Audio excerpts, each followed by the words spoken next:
UB News. Special shout out to all my followers who follow me from the gram over here to the tube. I do this for you because a brother needs more than a minute. Special shout out to everybody who donates. I really appreciate you guys donating to the movement. I'm up to about $3.50 an hour, so I feel like I'm making good money, so I'm going to ask for more donations. Whenever you get a chance, drop something in the pot for IG Jesus. I really appreciate it. I use PayPal. I have a GoFundMe. Donate when you can. This is a very special video to me. It is dedicated to my brother. I met him once when I was in college at A&T. We actually exchanged numbers and talked on the phone a couple of times. This video is dedicated to brother Steve Coakley. I hope you enjoy.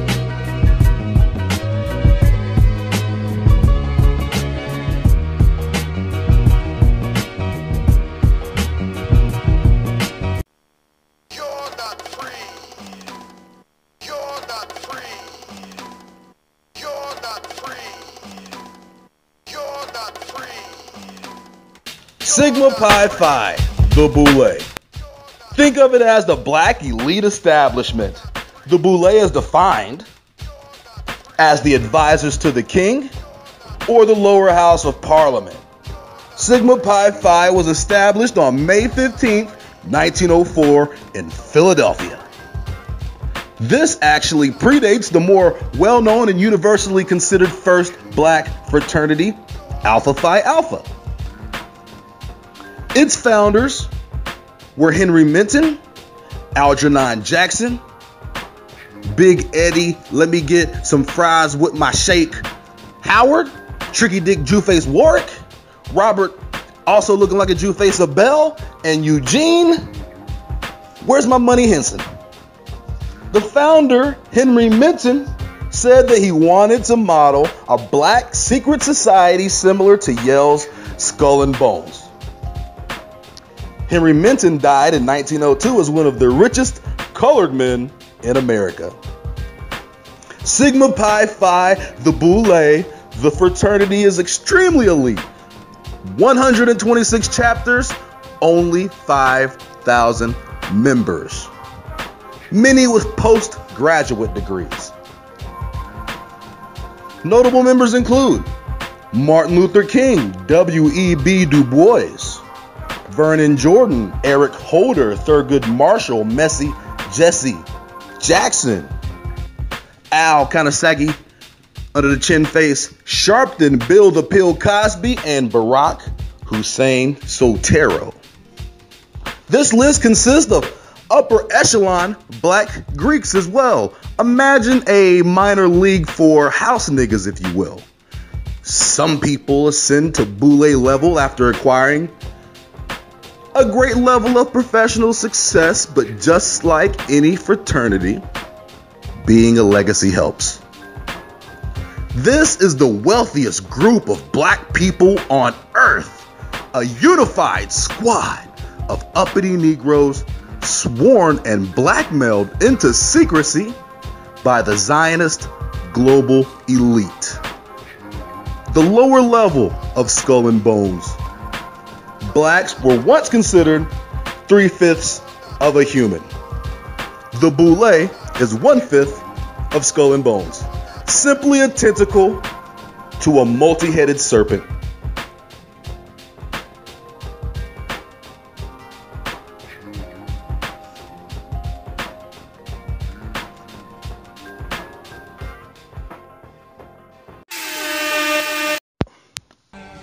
The Grecian Sphinx, the calcified queen of riddles, the Caucasus counterfeit cat, the Virgilian venereal version of the authentic archetype, the fraudulent feline.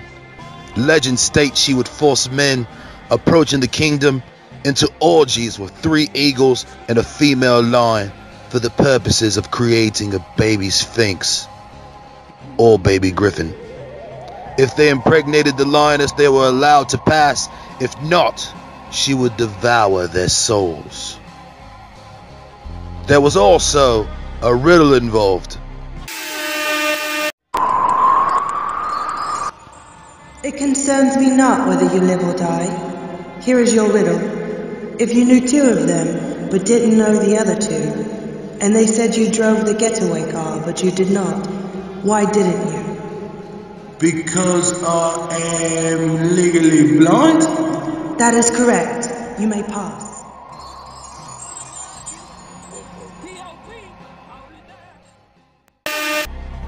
The significance of the Sphinx is to guard the king. On the Sigma Pi Phi seal, you can see the Sphinx guarding the urn. And on the urn, a circular design. The conventional thought, the urn is symbolic for the secrets of the dead. Who is she guarding secrets for?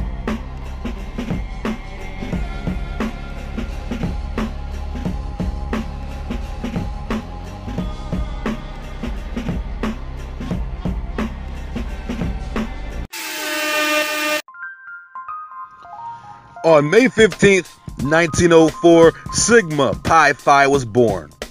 Black people had just endured the struggle of slavery and Reconstruction. From sharecropping to servitude to lynching, the American Negro faced a myriad of challenges in white society. But these strong black men were able to defy all odds and become highly educated physicians.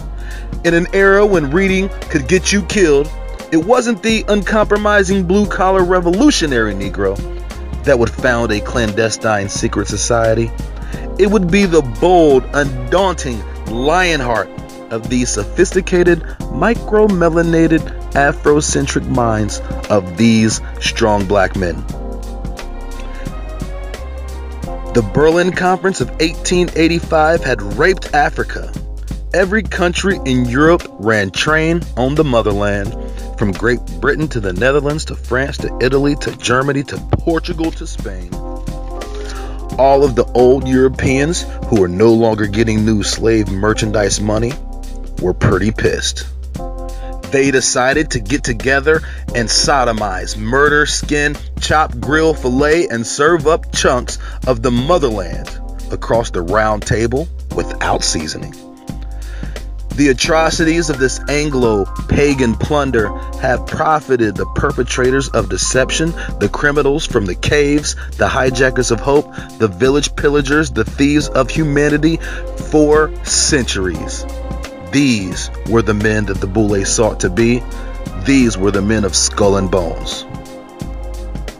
So it is clear that the men of the Boule had an intimate relationship with Africa.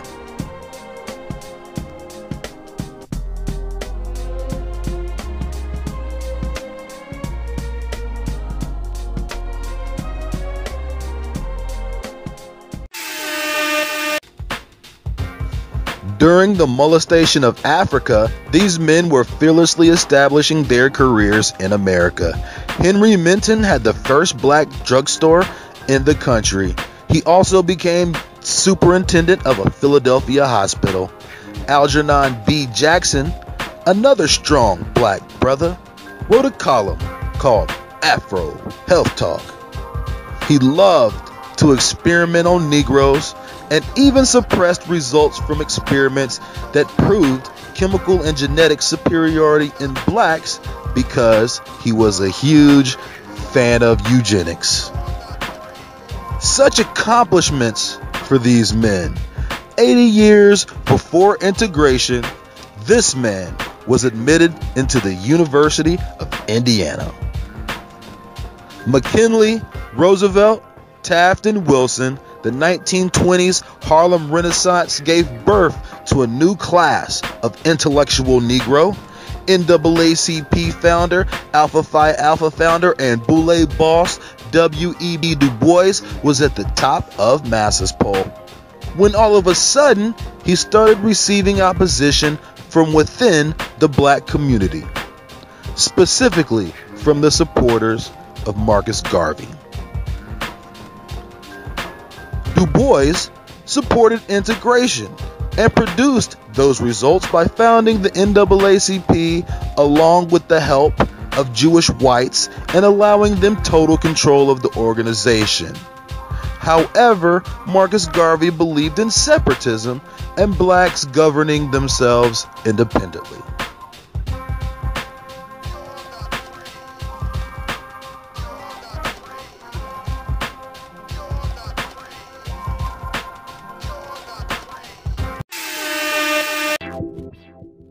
The book entitled History of Sigma Pi Phi was written by Charles Wesley. Wesley himself was also a member of Alpha Phi Alpha, as well as a Prince Hall Freemason. Wesley was one of the most accomplished blacks in history, a graduate of Fisk University in 1911. He obtained a master's from Yale in 1913 and a PhD from Harvard in 1925. The boy also got his own key. And when I say the boy got his own key, he got his own key. Phi Beta Kappa key, that is, from the oldest fraternal organization in the country. He was president at Wilberforce. He founded Central State.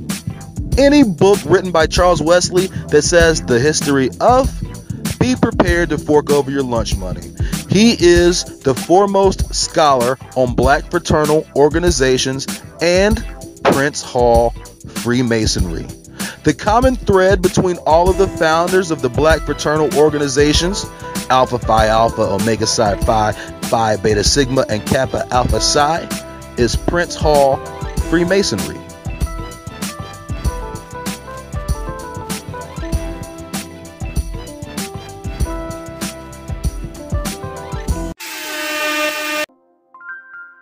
Prince Hall, an ambitious British Negro who lived in Massachusetts, a free black who gathered with 14 other black men and asked to join Boston's St. John's Lodge, but they were rejected. After getting curbed by the wicked high Masons in Boston, they persevered and were finally accepted into the Grand Lodge of Ireland, Lodge 441. This lodge was a branch of the British military. These black Masons were at best token second-class members. They could only participate in rituals and ceremonies. They could even rock the dope threads, but they could not earn Masonic degrees. Finally, on September 29th, 1784, under the authority of the Grand Master Lodge of England and the Duke of Cumberland, a charter was issued for African Lodge number 1, later changed to African Lodge number 459. Prince Hall ended up becoming a provincial Grand Master. The African Lodge became independent in 1827 and later renamed Prince Hall 20 years later. The founding members of Greek fraternal organizations were Prince Hall Masons.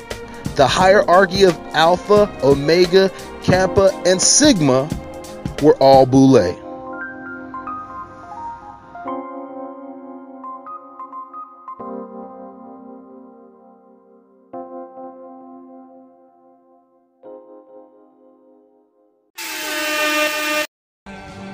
The Grecian meaning of Boule, advisors to the king or the lower house of parliament. Similar to a small council, in Greece, these would be mid-level employees of the state, administrative, magistrative, public servants. Male members of the Boule are called archons. An archon in Greece would be ruler of public service. I also found an alternative definition for archon in the teachings of the mystery schools, in which is implemented and practiced in Freemasonry. An archon is an alien force that intrudes the subliminal human mind and deviates our intelligence away from its proper, sane applications, i.e., a psycho-spiritual parasite. But I'm sure they're just talking about the administrative employee when they refer to themselves as archons.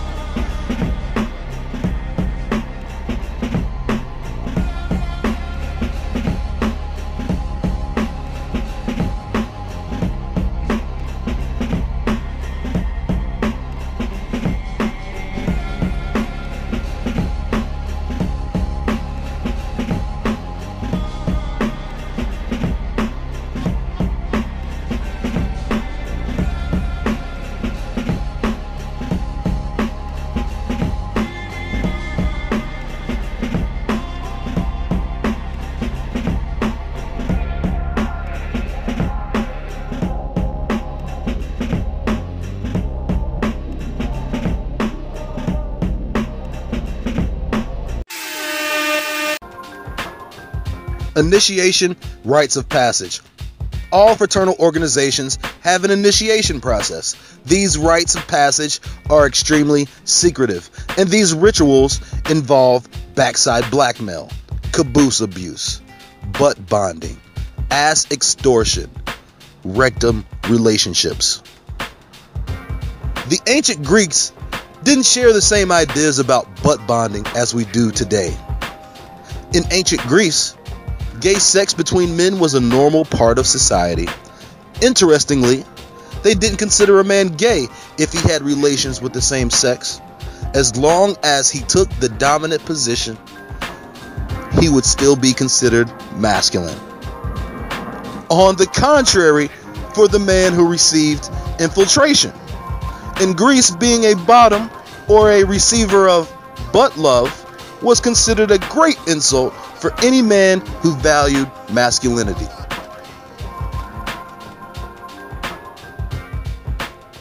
I was dating a guy who was a Kappa. An older friend of mine, I used to go to when I had hair, I used to go to the barber shop and get my hair cut. And a friend of mine who was my barber asked where the guy I was dating was at. And I said, well, he is in Miami hanging with his frat brothers on on a cruise. And I remember he spun that chair around and said, you let your partner go to Miami and get on a ship with other Kappas. Do you know what's going on in that ship? And I was naive. I was young. I didn't know. I'm like, he's with his frat brothers. He said, man, they're on that ship fucking. It's a big old sex party going on that ship right now as we speak. And I remember sitting there thinking, are you kidding me? And it all started to make sense. I was dating a guy who was a Kappa who loved hanging around his frat brothers. He's always on with my frat brothers. They would go all over the place, everywhere. South Carolina, Washington, D.C. He was always traveling with his frat brothers. I didn't know anything. I was very naive at this point. I just assumed these were straight guys that he was hanging with, networking. That's what he told me. But that wasn't what was happening. I would be very, very leery about dating a guy who's in any of these fraternities. These guys are manipulative, sneaky, very extremely sneaky. Because they can sneak off under the guise of, I'm hanging with my frat brothers. And if you're naive, like I was at one point in my life, you'll fall for the okie doke. And let me tell you guys something. I used to just think it was Kappas, but in the past few years, I've met so many gay omegas, big, muscle-bound, giant dudes, I've been shocked. Guys that I know it sounds stupid, but I've been relatively shocked at the amount of gay omegas I've met in recent years. But it's sexuality. Gay folks are everywhere. But the problem I have with these fraternity guys, they're highly educated. They're smart men. They all done gone to college of some sort, but they're stupid. They're very naive. They think they're invincible. They think that the guys they messing with are clean. This is what I've heard from them. All the fraternity, I have sex with my fraternity brothers. They married with other guys. You're having unprotected sex with a group of guys throughout, from city to city. You can go to Chicago, Indianapolis, D.C., Cleveland, Ohio. You're having sex with other fraternity brothers. You don't know who these guys are fucking on the side. You guys are not using condoms. You're not using safe sex. Then you got a wife at home. You're married. You have kids. You're putting her at risk. You're putting yourself at risk. Are you that naive? These guys think they are invincible. Many people are familiar with the initiation rites of Masonic organizations like Skull and Bones, where members lay naked in a coffin and confess personal secrets, and sexual conquest, but some may not actually know that members forcefully turd burgle initiates and engage in gay sex. These members are sworn to secrecy, and with the looming ass extortion hanging over them, the motivation to stay silent is tightly packed in.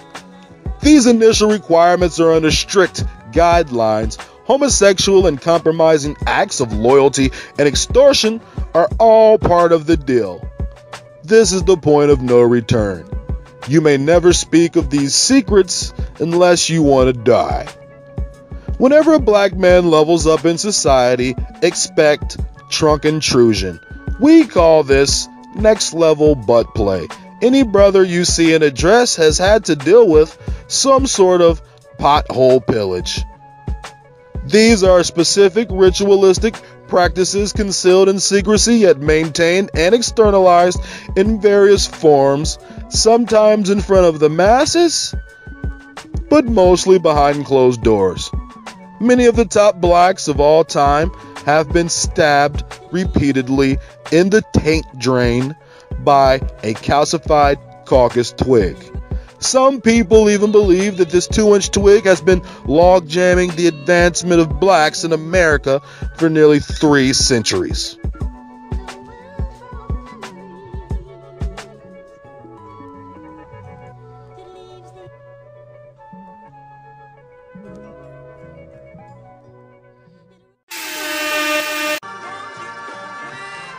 Now, before a rectum-inflamed gang of Qs congregate outside in the parking lot looking to square up, consider this. While we focus on our pride and secrets, the old white Masonic order is laughing at you. Remember, the NAACP was funded and run by Jewish whites. Remember, W.E.B. Du Bois stated that these organizations were created to keep the intellectual Negro away from the likes of Marcus Garvey. Most people who pledge any of these fraternities will never get to the level of Boule.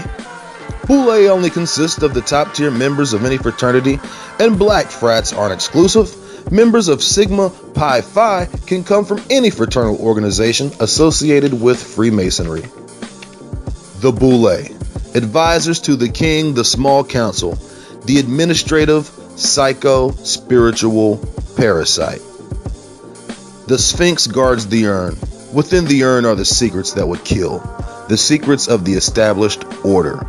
And it is understood that these men will fall in line with the order, and in some cases, have their bowels infiltrated. These are ancient rituals of power, submission, and secrecy.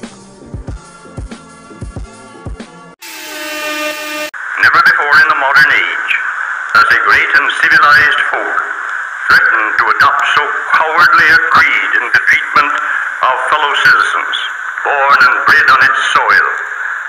Stripped of verbose subterfuge and in its naked nastiness, the new American creed says, "Fear to let black men even try to rise, lest they become the equals of whites." This in the land that professes to follow Jesus Christ. The blasphemy of such a course was only matched by its cowardice. This was the statement of 1906. The NAACP, organized in 1909, added to the program of the Niagara movement the realization that the fight for Negro freedom could not be carried on by Negroes alone, but by a national movement which united Negroes and whites. In this section of the world are not entirely free from this unkind, unsympathetic, and uncharitable behavior of the groups or races around us. But since man has been placed on his own responsibility, whether he be black, white, or yellow, he must act on his own account. We will not unduly whine or complain, but reason among ourselves and see what can be done to remedy this state of affairs. Life is a conflict. You have to fight your way through it, whether you will it or not. Those of us who are able to fight most stubbornly live, accomplish most, and to them go the laurels, the palms, and triumph of our civilization and world. We unfortunately have not been trained nor educated in the truths of life, paradoxically so. May I say something to you to give you a true knowledge of yourself and life, so that the same glory and success attained by other men who understand themselves may be yours. Man in the full knowledge of himself is a superb and supreme creature of creation. When man becomes possessor of the knowledge of himself, he becomes master of his environment, the captain of his own ship, the director of his own destiny, the accomplisher of his own ends. Man should understand himself because man is full of knowledge, and this knowledge is a gift of nature. When Mother Nature created man, she deprived him of nothing. He was given the faculty of understanding all things around him. This faculty for understanding has not been taken away from him. None of his senses have been taken away from him. So there is no excuse for the black man in lacking the knowledge that man is used to beautify the world and produce all that he needs for his happiness and civilization. Look the world over, and whatever you see in it that is pleasing to man, contributing to man's comfort, to his needs and to his satisfaction, it is but the work of man. Man blessed with the knowledge of himself and the understanding of all things around him. If you are able to live with the knowledge of yourself and with the greater knowledge of nature, you must know what is good and what is not. You must know what is finite. You must know that which is material, physical, and otherwise is at your disposal to create or otherwise use. When you think about the Boule, one can't help but to draw a parallel between them and the blacks who sold their people to the Europeans.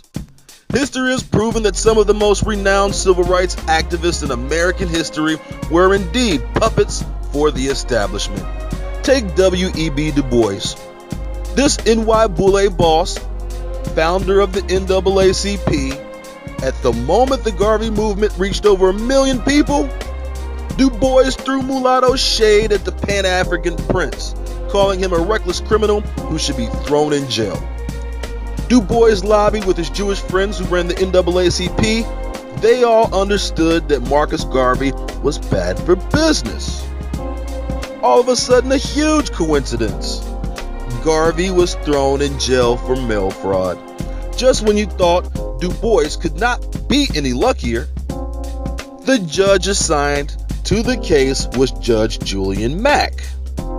He was not just the president of the Zionist Organization of America, he was a member of the NAACP along with Herbert Lehman and Chairman Joel Spingarn. Garvey was given a maximum sentence from Judge Julian Mack. He was jailed, then deported. Treachery, irony, and karma were the recipe when in 1930, W.E.B. Du Bois became disillusioned working at the NAACP by stating the organization should be run by blacks. He threatened the white leadership with an ultimatum: either you hire more blacks or I'm gone. While at the NAACP, Du Bois wrote this: "The Jew is the heir of the slave baron and daughtry. For blacks all over the South fell victim to a system of debt peonage called sharecropping, which Southern so-called Jews set up and used to their advantage to make blacks the poorest of the poor, while at the same time making a class of Jewish cotton merchants the richest of the rich. These Jews used sharecropped cotton to advance from peddler to store owner to banker to international financiers. These Jews kept this economic blueprint to obtain wealth to and for themselves, while they led black people to a strategy of non-economic liberalism." The leaders of the NAACP told W.E.B. Du Bois to change the word Jew to immigrant. Du Bois refused. In 1933, Du Bois divorced the NAACP. It would later come out that Joel Spingarn, president of the NAACP and close friend of Du Bois, was also an FBI informant who reported back to the Bureau with information provided to him by Du Bois. Later in life, Du Bois would adapt a more Garvey-esque philosophy. The man that he had sent to jail was no longer alive, and neither was the white man's nigger. Du Bois stated in 1959, "In my own country for nearly a century, and I've been nothing but a nigger." Ironically, Du Bois moved to Africa. He died in Ghana in 1963. The power and irony of deception. Blacks have been played as pawns in the game of imperial chess for centuries. Whether ignorantly or intentionally, token blacks are used as propagated tools by white elite establishments to control the black delegation.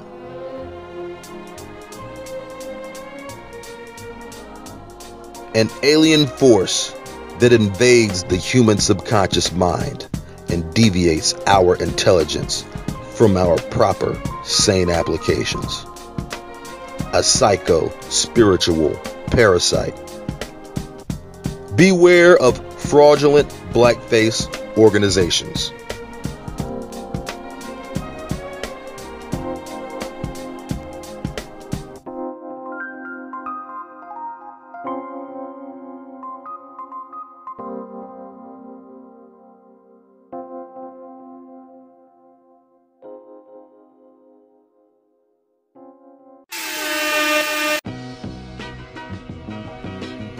Thank you very much for sticking through the entire video. Rest in power to Brother Steve Coakley. We will continue your legend. For anyone who doesn't know, Brother Coakley is the one who put the Boule on blast. Steve Coakley is a good brother. I met him at A&T. We exchanged contact information. And he was really just a brother who was there and available to shed and spread information. Much love to Brother Coakley. Much love to everyone who watched the entire video. And of course, much love to everyone who donates. Drop a couple of coins in the collection plate for your boy IG Jesus. Check me out on Instagram, IG Jesus, ub.newz on Facebook. Until next time, I'll holler at y'all.